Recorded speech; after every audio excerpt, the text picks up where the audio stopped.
ಅವನಿಗೆ ice cream ಅಂದ್ರೆ ಪಂಚಪ್ರಾಣ. ಚೆನ್ನಾಗಿದ್ಯಲ್ವಾ ice cream? Super. ಗುರು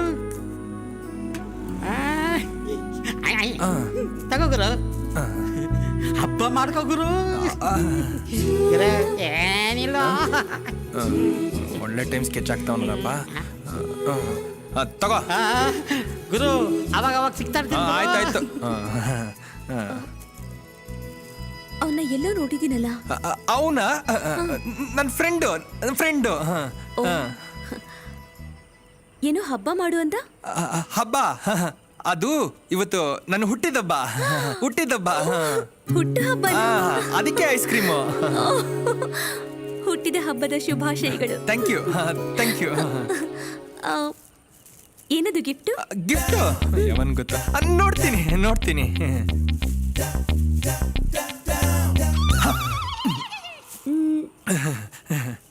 ಏನು ಗಿಫ್ಟ್ ಅದು? ಅವ್ನು ಕೊಟ್ಟಿರೋ ಗಿಫ್ಟ್ ಇಡೀ ಜಗತ್ಗೆ ಬೇಕಾಗಿರೋ ಗಿಫ್ಟ್. ನಡಿ ಹೋಗೋಣ.